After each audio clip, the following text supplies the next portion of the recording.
Welcome to study channel. मेरा नाम है मोहम्मद कैसर। बात करेंगे दोस्तों हम लोग ईएमआरएस की टीजीटी पीजीटी भर्ती पर लगी रोक की। काफ़ी लोग तो पहले ये पूछ रहे थे कि क्या ये खबर सही है, क्योंकि कोई वेबसाइट पर न्यूज़ नहीं आई है, सिर्फ कुछ न्यूज़पेपर के स्क्रीनशॉट वायरल हो रहे हैं। तो ये खबर दोस्तों बिल्कुल सही है और हाईकोर्ट का ऑर्डर आ गया है।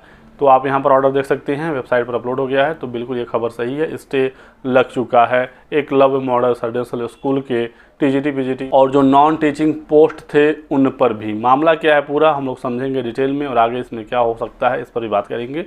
लास्ट तक बने रहिएगा। मैं आपको ये कहना चाहूँगा कि जब परिस्थिति विपरीत हो तो हमें सब्र करना चाहिए, हमें संयम के साथ कोई फैसला लेना चाहिए। तो अभी थोड़ा शांत रहने की ज़रूरत है, थोड़ा सा परिस्थिति को समझने की ज़रूरत है, क्योंकि एक तरफ बीएड पीआरटी से बाहर हो गया, उसका झटका तो अभी था ही था। अभी वो दुख भरा नहीं कि एक नया अपडेट निकल कर आ गया कि टीजीटी पीजीटी भर्ती पर भी हाईकोर्ट ने रोक लगा दिया है। ईएमआरएस के तहत दोस्तों लगभग 10,000 पदों पर टीजीटी पीजीटी और नॉन टीचिंग पोस्ट के लिए विज्ञापन आया था। बहुत सारे छात्रों ने फॉर्म भरा, फॉर्म भरने की फ़ी भी ज़्यादा थी, करोड़ों रुपये इकट्ठा हुए और अब इस पर रोक लग गया। इसमें मामला ये निकल कर आया है। सबसे पहले तो आप यहाँ पर हाई कोर्ट का ऑर्डर देख सकते हैं। मामले की अगली सुनवाई होगी अक्टूबर में और तब तक भर्ती पर स्टे है, कोई भी कार्रवाई इसमें आगे नहीं बढ़ेगी।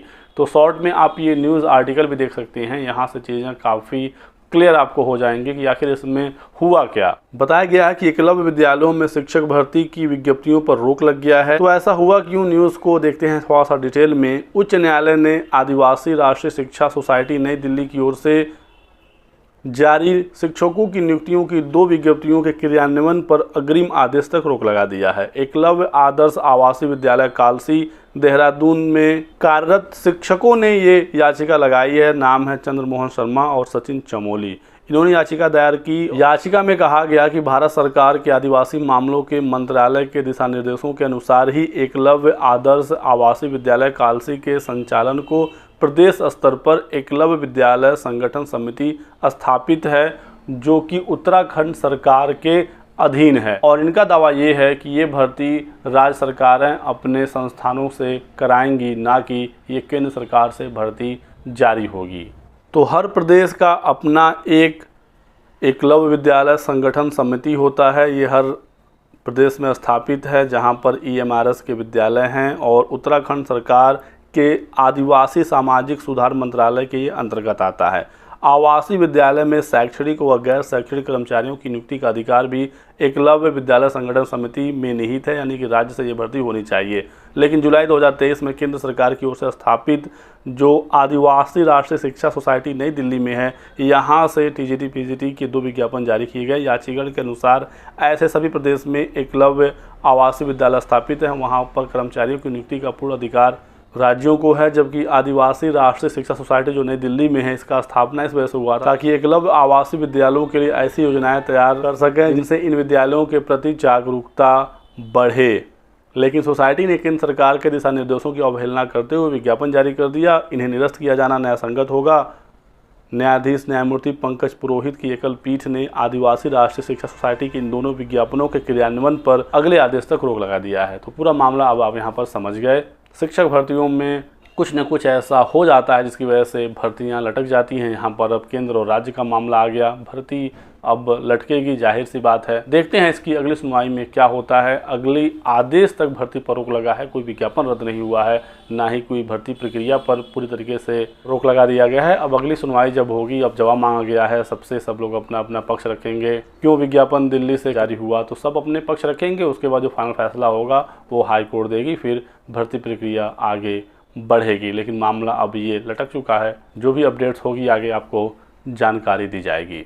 इसी वजह से मैंने कहा शुरुआत में ही कि जब परिस्थिति विपरीत हो तो संयम बरतने की ज़रूरत होती है, क्योंकि यहाँ पर मामले काफ़ी चुनौतीपूर्ण हो गए हैं बीएड के लिए। पीआरटी से उन्हें बाहर कर दिया गया है। सुप्रीम कोर्ट का आदेश आपने देखा ही 11 अगस्त 2023 का। एनसीटी ने भी इस आदेश को अपनी वेबसाइट पर डाल दिया है, यानी कि एनसीटी ने सुप्रीम कोर्ट के आदेश को पूरी तरीके से मान लिया है। लेकिन यहाँ पर एनसीटी की तरफ से कोई नोटिस जारी नहीं हुई, इस ऑर्डर का कोई एक्सप्लेनेशन नहीं आया कि 11 अगस्त के पहले जो भर्तियाँ आ गई हैं उनमें बीएड पीआरटी में रहेगा या नहीं, जो नियुक्त हैं उनका क्या होगा। आगे से तो क्लियर है, क्योंकि सुप्रीम कोर्ट का ऑर्डर है। सबसे बड़ी संस्था देश में यही है, न्याय की सबसे सर्वोच्च संस्था है सुप्रीम कोर्ट, सर्वोच्च न्यायालय इसका नाम ही है। लेकिन पुरानी भर्तियों का क्या होगा, बीपीएससी पीआरटी एग्ज़ाम का क्या होगा, क्योंकि बीपीएससी अपना एग्ज़ाम कराने जा रही है। बिहार शिक्षक भर्ती परीक्षा तय समय पर 24-25 अगस्त को होने जा रहा है। प्राथमिक शिक्षक भर्ती वाला बीएड के उम्मीदवार यहां पर परीक्षा दे सकते हैं। पीआरटी में भी अभी कोई भी समस्या नहीं है। अभी कल ही बीपीएससी के चेयरमैन अतुल प्रसाद जी का इंटरव्यू हुआ, प्रेस कॉन्फ्रेंस में आए थे और उन्होंने कहा कि फिलहाल हम रोक नहीं रहे हैं बीएड को, सब लोग एग्ज़ाम दे सकते हैं, राज्य सरकार किसी को रोक नहीं रही है। और हमने आवेदन मांगे, एडमिट कार्ड जारी किए, एनसीटीई के गाइडलाइंस के तहत ही हमने बीएड से प्राइमरी में आवेदन मांगा था, तो आप एग्ज़ाम यहाँ पर दे सकते हैं। बाकी जब रिज़ल्ट के बारे में पूछा गया कि रिज़ल्ट इनका आएगा कि नहीं आएगा, क्या सुप्रीम कोर्ट के आदेश का प्रभाव रिज़ल्ट पर पड़ेगा, तो सीधे सीधे कहा है बीपीएससी के चेयरमैन साहब ने कि बिल्कुल असर पड़ेगा और एनसीटीई की अधिसूचना जारी होने के बाद ही हम रिज़ल्ट जारी करेंगे। तो ये तो बिल्कुल क्लियर है कि रिज़ल्ट जारी नहीं होगा बिना स्पष्टीकरण के, एग्ज़ाम हो जाएगा उसके बाद, क्योंकि अभी एग्ज़ाम के बाद 2 महीने 2.5 महीने तो लगेंगे ही लगेंगे रिज़ल्ट आने में। तब तक ये सारे मामले क्लियर हो जाने चाहिए और उसके बाद फिर फाइनल डिसीजन होगा कि बीएड का पीआरटी का रिज़ल्ट आएगा या नहीं आएगा। लेकिन अभी आप जाकर एग्ज़ाम दे लीजिए, आगे क्या होता है किसी को नहीं पता। हो सकता है ये बीएड का आखिरी मौका हो, क्योंकि 11 अगस्त के पहले ये विज्ञापन आया हुआ था। कल सीटेट की परीक्षा है, सीटेट पेपर 1 में बीएड का एडमिट कार्ड आ गया है, तो आप यहाँ पर भी एग्ज़ाम दे सकते हैं। बाकी जो भी आगे चीज़ें होंगी मैं आपको अपडेट करता रहूँगा। फिलहाल इस वीडियो में बस इतना है दोस्तों, वीडियो को लाइक कर दें और हमारे साथ बने रहें। Thanks for watching.